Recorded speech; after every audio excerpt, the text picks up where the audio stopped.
बांग्लादेश और न्यूजीलैंड के बीच स्टार्ट हो रही 3 टी20 मैचेस की सीरीज, जिसका पहला मुकाबला चट्टोग्राम के उस मैदान पर खेला जाएगा जिसको पहले जहूर अहमद चौधरी के नाम से जाना जाता था। फिलहाल उसका नाम काफी लंबा चौड़ा और बदल चुका है, जो कि आप यहां पर पढ़ सकते हैं। और ये पहला टी20 मैच इन दोनों टीमों के बीच में इस 3 टी20 मैचेस की सीरीज का, जो कि खेला जाएगा 27 अप्रैल को दोपहर को 1:30 से एक दिन वाले टी20 मैच के तौर पर। तो जैसे ही दिन वाले मैचेस की बात आती है, वैसे ही इंडियन सब कॉन्टिनेंट के अंदर जो पिचेस मिलती है जनरली इस मौसम के अंदर, जहां पर बहुत ही ज्यादा ड्राइनेस होती है और धूप जब यहां पर निकली होती है और पिच के ऊपर पड़ती है सुबह से लेकर के दोपहर तक, जिस टाइम पर यह मैच स्टार्ट होने वाला है उस टाइम तक पिच के ऊपर और भी ज्यादा ड्राइनेस आ जाएगी। और ऐसी ड्राइनेस जब पिच के ऊपर क्रिएट होती है तो घास चाहे जितनी भी छोड़ दें, उस पिच के ऊपर बैटिंग करना ओवरऑल काफी आसान वहां पर हो जाता है। लेकिन वही ड्राइनेस जब गेंद पुरानी होती है तो उसको अपने आप में स्टिक करती है, बल्ले पर पहुंचने से पहले थोड़ा सा फंसाती है। और इसी वजह से जैसे जैसे मैच आगे बढ़ेगा, खास करके डेथ ओवर्स के दौरान, हालांकि ये चूंकि पहला मुकाबला होगा तो फ्रेश पिच होगा, उतना इफेक्ट यहां पर शायद ना पड़े। लेकिन सेकंड इनिंग के अंदर जाते हुए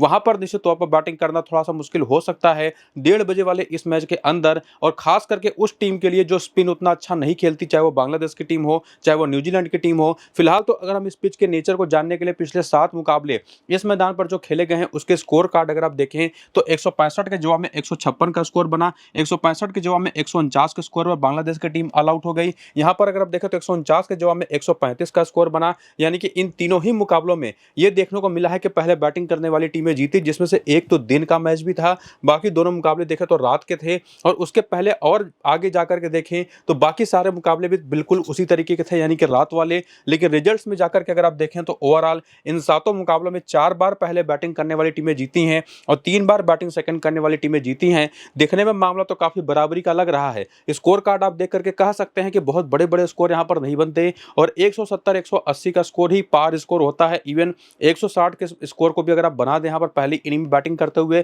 तो सेकंड इनिंग में उसको डिफेंड किया जा सकता है। उसका एकमात्र रीजन है, जबकि इन 7 में से 6 मुकाबलों को आपने देखा कि रात वाले हुए हैं, जब सेकंड इनिंग के अंदर ड्यू भी कई बार आती है, उसका भी एक फैक्टर बनता है। उसके बावजूद जब ज्यादातर मैचेस पहले बैटिंग करने वाली टीमें कोई जीते और वो भी ज्यादातर रात वाले मैचेस में, तो क्लियर कट आप समझ लीजिए कि उस ग्राउंड के ऊपर दिन के मैचेस में भी उसी तरीके का चांस बनेगा। अगर आज के इस मैच में पहले बैटिंग करने वाली टीम कोई बहुत बड़ा ब्लंडर ना कर दे और उनका बहुत बड़ा कोलैप्स ना हो जाए, तो ओवरऑल यहां पर नेचर कुछ उसी तरीके के पिच का देखने को आपको मिलने वाला है आज भी इस दोपहर के मैच में, कि जो भी टीम टॉस जीतेगी वो पहले बैटिंग करना पसंद करेगी। और इन 7 मैच में जैसे कि आप देख पा रहे होंगे कि स्पिन को 40 और पेस को 51 विकेटें मिली हैं। और ज्यादातर विकेटें दोनों चाहे स्पिनर्स की बात कर ले चाहे पेसर्स की बात कर लें, ज्यादा विकेटें वो पहली इनिंग में ही लेकर के गए हैं। वो भी काफी हद तक यही हमको सुझाव देता है कि बॉलिंग चाहे वो पहली इनिंग की हो चाहे सेकंड इनिंग की हो, विकेटें वहां पर जरूर मिलेंगी। स्पिनर्स को भी और पेसर्स को भी वो नंबर्स में भी दिखाई पड़ती है, बहुत बड़ा डिफरेंस है नहीं। लेकिन एक बात जो आपको ध्यान में रखनी है कि दोनों टीमों में से कौन टॉस जीतेगा और वो कब बैटिंग या बॉलिंग करेगा। और उसमें भी और इंपॉर्टेंट बात जो ये देखने वाली होगी कि जो पिच आज के इस मैच की मिलेगी उस पर क्या कोई घास छोड़ी गई है या नहीं, लेयरिंग ग्रास की उस पर है या नहीं। और अगर होगी तो निश्चित तौर पर तब तो सेकंड इनिंग में भी बैटिंग करने के लिए काफी अच्छी होगी। और अगर पूरी तरह से फ्लैट पिच है जिस पर बिल्कुल भी घास नहीं छोड़ी गई होगी, तो सेकंड इनिंग में बैटिंग करना वहां पर मुश्किल होगा। तो जो भी पिच को लेकर के इन्फॉर्मेशन होगी और उस पिच के बेसिस पर मेरी अपनी जो फाइनल टीम बनेगी वो आपको मैं टेलीग्राम और व्हाट्सएप चैनल पर बताऊंगा टॉस के बाद। तो दोनों को जाकर के ज्वाइन करिए। लिंक आपको इसी वीडियो के डिस्क्रिप्शन में और कमेंट बॉक्स में जो पिन किया हुआ कमेंट है नीचे डिस्क्रिप्शन और पिन कमेंट में, दोनों जगहों पर आपको देखने को मिल जाएगा। जाकर के लिंक को क्लिक करके टेलीग्राम और व्हाट्सएप को ज्वाइन कर लीजिए और एक्टिव रहिएगा टॉस के बाद 1 बजे जब यहाँ पर होगा वो टॉस, और उसके बाद जब आपको मैं फाइनल टीम और साथ ही साथ पिच रिपोर्ट दूंगा तब के लिए, ताकि ना सिर्फ अपने आप स्मॉल लीग की एक अच्छी टीम बना पाए, बल्कि free to play fantasy team के लिए जो आपको मल्टीपल टीमें बनानी पड़ती हैं उसके लिए भी जो प्लेयर्स रोटेट आपको करने हैं और उसके बेसिस पर जो पिच रिपोर्ट रहेगी उसको भी आप समझ पाएं, उसके लिए वीडियो को शुरू से अंत तक पूरा जरूर देखिएगा। बाकी यहाँ पर आपके सामने है जो प्रोबेबल लाइनअप बनती हुई दिखाई पड़ रही है प्लेइंग 11 की बांग्लादेश की तरफ से, जहां पर तंजीद हसन और सैफ हसन आपको ओपन करते दिखाई पड़ेंगे, राइट हैंड और लेफ्ट हैंड कॉम्बिनेशन। उसके बाद है कप्तान लिटन दास, इसके बाद है परवेज हुसैन इमॉन, उसके बाद है तौहीद हिरदोय, समीम हुसैन, और उसके बाद यहाँ पर आते हैं यहाँ पर Mehdi Hasan off spinner, Rishad Hossain leg spinner, और बाकी इनकी तेज गेंदबाजी मुस्तफिजुर सोरिफुल और साथ ही साथ तंजीम हसन साकिब के रूप में। इसके अलावा इनका जो बेंच है उसको अगर आप देखें तो ये 4 प्लेयर आपको देखने को मिल जाएंगे, जिसमें से नसुम अहमद के चांस बन सकते हैं अगर स्पिन फ्रेंडली पिच देखने को मिली तो, वरना इनमें से और भी कोई खेलता है तो उसमें एक और बहुत ही स्ट्रॉन्ग कंटेंडर रिपॉन मंडल है, जो कि बांग्लादेश की युवा टीमों के लिए काफी बढ़िया परफॉर्मेंसेस देते रहे रिसेंट टाइम पर। बाकी करियर के आंकड़े अगर आप देखना चाहें तो T20 क्रिकेट के अंदर इस पूरी की पूरी बांग्लादेश की जो स्क्वाड है उनके हर एक प्लेयर का कैसा एक्सपीरियंस रहा रहा है उसको आप यहाँ पर देखेंगे, जहाँ पर बैटर्स के मैचेस के नंबर्स, रनों के नंबर्स, बैटिंग एवरेज तो आप देखेंगे ही, साथ ही साथ वो बैटिंग एवरेज इनिंग के हिसाब से कैसा चला है वो भी आप यहाँ पर देख पाएंगे। जैसे फॉर एग्जांपल अगर मैं कहूँ तौहीद हृदय के नाम लूँ तो 50 मैचेस खेल चुके हैं, 1177 रन बना चुके हैं, 28 का बैटिंग एवरेज है। लेकिन जब पहली इनिंग में बैटिंग करते हैं तो वो केवल 20 का एवरेज है, सेकेंड इनिंग का बैटिंग एवरेज 35 का है, यानी कि चेज करने में ज़्यादा ये कंफर्टेबल महसूस करते हैं। और ठीक उसी तरह से किसी बॉलर का भी आंकड़ा अगर आप उठाएं, जैसे फॉर एग्जांपल रिशद हुसैन को देखें, और वैसे भी जनरली स्पिनर सेकेंड इनिंग में ज़्यादा कामयाबी हासिल करते हैं। टोटल 52 मैच में जो 70 विकेटें उन्होंने निकाली हैं, पहली इनिंग में जितनी भी विकेटें निकाली हैं इन्होंने बॉलिंग करते हुए हर 16वीं गेंद पर इनको विकेट मिली है, लेकिन सेकेंड इनिंग में वहीं पर केवल 14 गेंदें इनको करनी पड़ी हैं एक विकेट निकालने में। तो ये सारा डेटा आप हर एक प्लेयर का बांग्लादेश की तरफ से देख सकते हैं। और उसके बाद आगे बढ़ते हुए और एक इंपॉर्टेंट डेटा जो होता है और वो है रीसेंट फॉर्म का, जो कि आपके सामने है। और अगर आपको मैं बताऊं तो अभी बांग्लादेश और न्यूजीलैंड के खिलाफ एक सीरीज वनडे की भी खत्म हुई है, वो भी 3 वनडे मैचेस की। और उन तीनों वनडे मैचेस में पहला मुकाबला तो न्यूजीलैंड की टीम ने जीत लिया, लेकिन अगले दोनों मुकाबले बांग्लादेश की टीम ने जीते, और उसमें कई सारे प्लेयर T20 स्क्वाड में भी हैं। और सीरीज को जीतने के बाद वनडे वाली यहाँ पर अच्छा कॉन्फिडेंस इनका होगा भी। और उसी हिसाब से अगर आप फॉर्म को भी यहाँ पर कैलकुलेट करें, हर एक प्लेयर के बारे में जाने तो सैफ हसन अभी रिसेंट टाइम में देखें तो बहुत ज़्यादा कंसिस्टेंट है नहीं, रन्स इन्होंने बनाए जरूर हैं, लेकिन अगर आप देखें तो एक मैच में चलते हैं फिर 2 मैच में चलते नहीं। बाकी तंजीद हसन की बात करें तो इनका अगर आप देखें तो कंसिस्टेंसी लेवल थोड़ा सा बेटर है अगर आप कंपेयर करें सैफ हसन से, तो ये एक बहुत अच्छे सेफ ऑप्शन बन सकते हैं। ना सिर्फ न्यूजीलैंड के खिलाफ अभी रिसेंट टाइम में इन्होंने परफॉर्म करके दिखाया है, बल्कि उसके पहले पाकिस्तान की टीम भी जब बांग्लादेश के दौरे पर आई थी तो वहां पर भी सीरीज जिताने में इन्होंने बड़ी भूमिका निभाई थी बांग्लादेश के लिए। बाकी लिटन दास ये रिसेंट टाइम में बहुत अच्छे फॉर्म में रहे हैं, कंसिस्टेंसी लेवल ही आप इनका देख सकते हैं, 40+ की 3 इनिंग, केवल एक बीच में फेलियर, और यहाँ पर 76 की इनिंग। बाकी परवेज हुसैन इमोन अभी इसके पहले ये PSL में गए थे, वहां पर कुछ बड़ी अच्छी पारियां खेली थी, लेकिन इनके साथ भी दिक्कत वही है, चूंकि ये अंधाधुंध शॉट्स खेलने के लिए जाने जाते हैं, बेसिकली स्ट्रोक पे स्ट्रोक खेलते हैं बिना कोई ज़्यादा सोचे विचारे, तो इसी वजह से आपको उसी तरीके की कंसिस्टेंसी भी देखने को मिलेगी। और उसके बाद आते हैं तौहीद हृदय, जो कि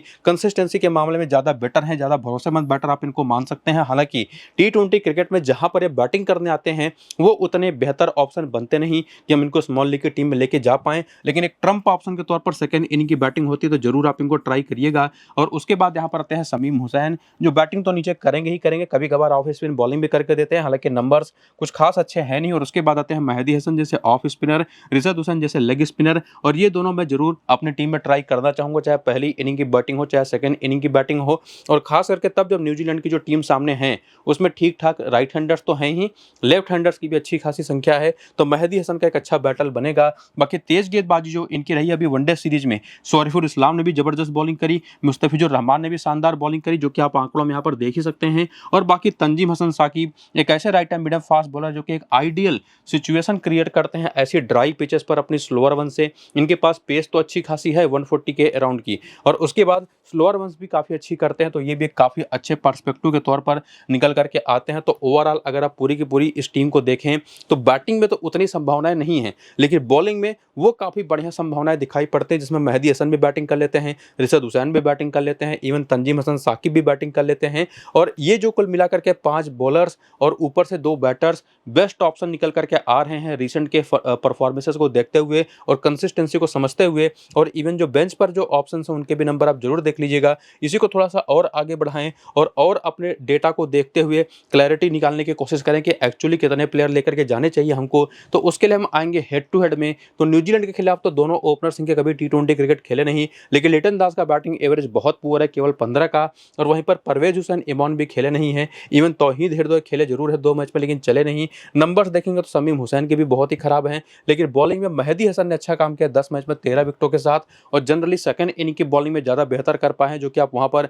स्ट्राइक रेट में देख पाएंगे। बाकी रिशद हुसैन 3 मैच में केवल 1 विकेट है, तंजीम हसन साकिब 2 मैच में 2 विकेटें हैं, शरीफुल इस्लाम और साथ ही साथ मुस्तफिजुर रहमान, इनके नंबर्स आपको बहुत अच्छे दिखाई पड़ेंगे। और उसका एक रीजन भी है कि बाएं हाथ की जो तेज गेंदबाजी होती है उसको न्यूजीलैंड के जो बैटर्स है उतना कंफर्टेबली खेलते नहीं। ये चीज़ अभी हमने वनडे सीरीज में भी देखी। तो यहाँ तक आते आते काफ़ी सारी क्लैरिटी तो हमको मिल पा रही है, जिसमें बेंच पर से नसूम अहमद भी अच्छे आंकड़ों के साथ दिखाई पड़ रहे हैं, लेकिन उसे में वेन्यू का भी डेटा अगर आप इंक्लूड कर दें तो इस मैदान मैदान पर तंजीद हसन के तो नंबर्स बहुत ही कमाल के हैं, लेकिन उसके अलावा सैफ हसन हो गए, लिटन दास हो गए, परवेज हुसैन, इमॉन हो गए, ये तीनों इस मैदान पर टी20 क्रिकेट में कुछ खास कर नहीं पाए हैं। कर पाए हैं तो वह है तौहीद हरदोई, जिनका बैटिंग एवरेज यहाँ पर 32 का है, और इनका अपने करियर के भी नंबर्स देखे थे ना, बैटिंग एवरेज सेकंड इनिंग में ही बेहतर रहा था। यहाँ पर भी आप देखेंगे सेकंड इनिंग में ही ये ज़्यादा बेहतर कर पाते हैं पहली इनिंग के कंपैरिजन में। और उसके बाद आते हैं शमीम हुसैन, नंबर्स इनके भी काफ़ी एवरेज आपको दिखाई पड़ेंगे, लेकिन उसके बाद जो बॉलिंग आती है जहाँ पर मेहदी हसन के नंबर्स तो इस मैदान पर बहुत ही पुअर हैं, लेकिन न्यूजीलैंड के खिलाफ इनको आप इग्नोर नहीं कर सकते। लेकिन वहीं पर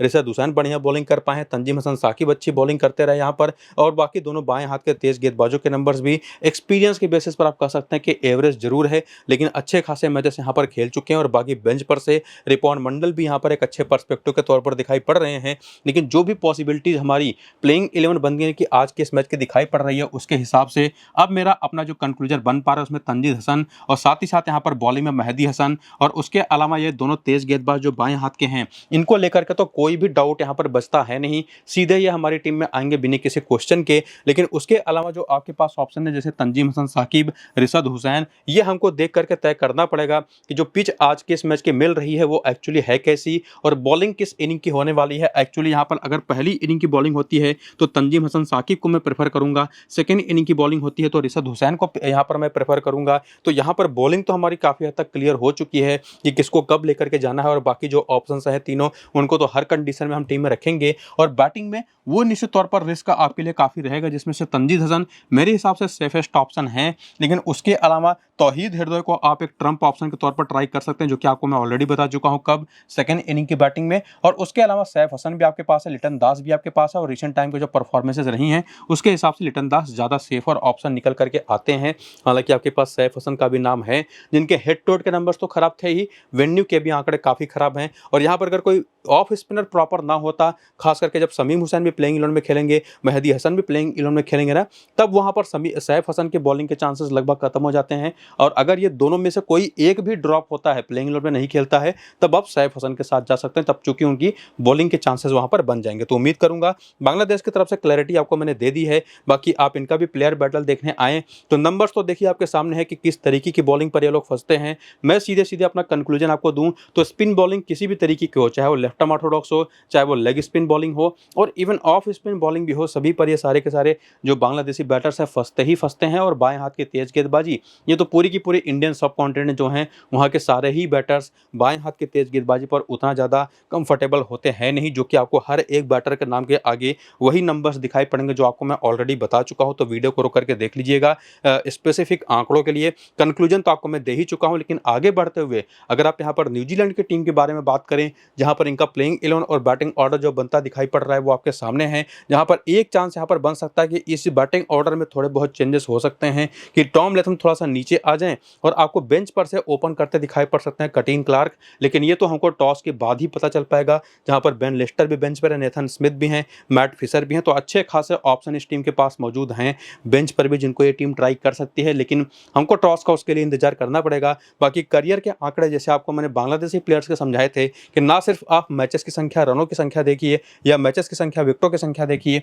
बल्कि बॉलिंग के और बैटिंग के आंकड़े इनिंग के हिसाब से भी देख करके रखिए। वीडियो को यहीं पर रोक करके और उसके बाद आगे बढ़ते हुए रिसेंट फॉर्म अगर आप देखें तो यहाँ पर आपको दिखाई पड़ेगा कि रिसेंट टाइम में ये न्यूजीलैंड के प्लेयर्स जो अभी कुछ उसमें से तो अभी वनडे सीरीज में भी खेले थे, जिसमें परफॉर्मेंसेस भी करके आए हैं। जैसे निक केली ने 2 back to back half century अभी वनडे सीरीज में लगाई थी। और इसके अलावा बात करें तो डीन फॉक्सक्रॉफ्ट ने काफ़ी अच्छी परफॉर्मेंस दी 3 वनडे मैचेस की सीरीज में, 2 हाफ सेंचुरी है, बॉलिंग हर मैच में करी है इन्होंने। और बाकी टॉम लेथम जो इनके कप्तान हैं, ये कुछ खास कमाल कर नहीं पाए। लेकिन बाकी टीम रॉबिन्सन, डैन क्लीवर में से टीम रॉबिन्सन तो वनडे सीरीज में थे नहीं, डैन क्लीवर थे, लेकिन ये भी बड़ी शुरुआत को, अच्छी शुरुआत को बड़े पारे में कन्वर्ट नहीं कर पाए। और उसके अलावा टीम रॉबिन्सन तो हैं एक स्ट्रोक प्लेयर, ये मेरे हिसाब से काफ़ी अच्छे ऑप्शन होंगे। बाकी बेवन जैकब्स जो बैटिंग थोड़ा नीचे जरूर करते हैं, लेकिन इनकी बैटिंग कहाँ पर आएगी वो एक तो देखना पड़ेगा। प्लस निक केली का बैटिंग ऑर्डर क्या होगा और वो प्लेइंग 11 में खेलेंगे या नहीं, ये भी हमको देखना पड़ेगा। और उसके अलावा डीन फॉक्सक्रॉफ्ट का भी बैटिंग ऑर्डर देखना बहुत जरूरी होगा। एक्चुअली जो न्यूजीलैंड की टीम है, इनके तरफ से बैटिंग ऑर्डर आज के इस मैच में क्या होने वाला है,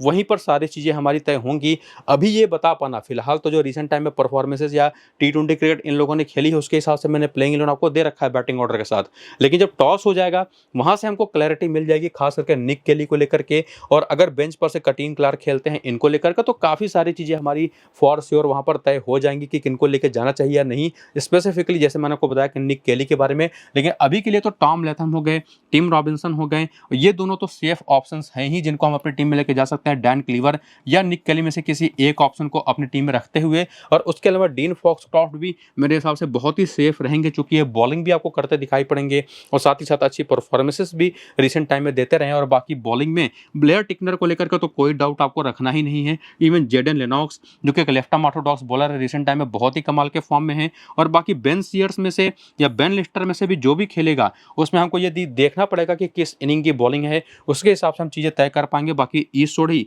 इनको लेकर के तो आपको कोई डाउट रखना है ही नहीं। कोई भी लेग स्पिनर हो कभी भी बांग्लादेश के खिलाफ खेलता दिखाई पड़े तो उसको अपनी टीम में आपको लेके जाना ही चाहिए। परफॉर्मेंस आए या ना आए वो तो सेकेंडरी बात है, लेकिन सीधे सीधे उसको अपनी टीम में आपको लेके जाना है, ये सबसे पहले बात आपको देखनी है। बाकी आगे बढ़ते हुए हेड टू हेड के आंकड़े देखेंगे तो 53 का एवरेज है 5 में, जिसमें टॉम लैथम का बांग्लादेश के खिलाफ टी20 क्रिकेट में। बाकी ज्यादातर प्लेयर्स तो इस टीम के खिलाफ खेले नहीं है। ब्लेयर टिकनर के 2 मैच में कोई विकेट नहीं है, ईस्ट सोढ़ी के 9 मैच में 14 विकेट हैं, तो 4 मैच में 4 विकेट बेन सीयर्स के हैं। और उसके बाद आकर के वेन्यू के नंबर देखेंगे तो इस मैदान पर केवल टॉम लैथम टी20 क्रिकेट खेले हैं, 5 मैच में 161 रन है, 53 का एवरेज है। तो उनको लेकर के जो डाउट थोड़ा सा था कि भी वनडे सीरीज में कुछ खास कमाल नहीं कर पाए, वो काफी हद तक क्लियर होता है। और आपको मैंने रिसेंट टाइम के रिसेंट परफॉर्मेंस जो आपको दिखाई, वहां पर जो आपको ने बताया था कि इस प्लेयर को कहां से लेके जाना है और क्यों लेकर के जाना है, उसी तरह से प्लेयर आपको सिलेक्ट करने हैं। और बाकी प्लेयर बैटल देखने आए तो यहाँ पर जो न्यूजीलैंड की टीम है उनको स्पिन बॉलिंग खेलने में तो दिक्कत होगी ही होगी। स्पेसिफिकली अगर हम बात करें तो टॉम लैथम जैसे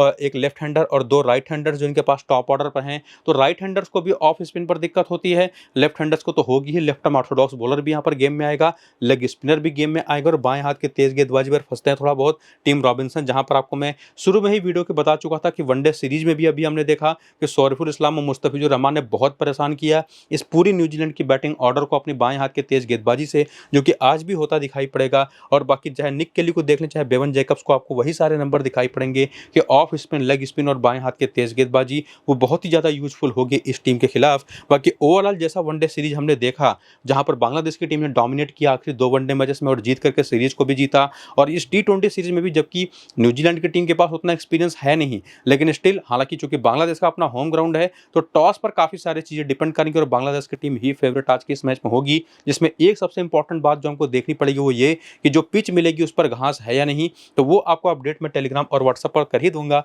और उसकी बेसिस पर मेरी अपनी जो फाइनल टीम बनेगी फ्री टू प्ले फैंटेसी के लिए वो भी आपको मैं टेलीग्राम और व्हाट्सएप चैनल पर प्रोवाइड करवा दूंगा। तो जाकर के दोनों को ज्वाइन करिए, नीचे डिस्क्रिप्शन और पिन कमेंट पर लिंक आपको मैंने दे दिया है। और वीडियो शुरू से अंत तक पूरा देखिए अपनी नॉलेज को इनहेंस करने के लिए। ये वीडियो फिलहाल यहाँ पर होता है खत्म, चलते हैं, नमस्कार।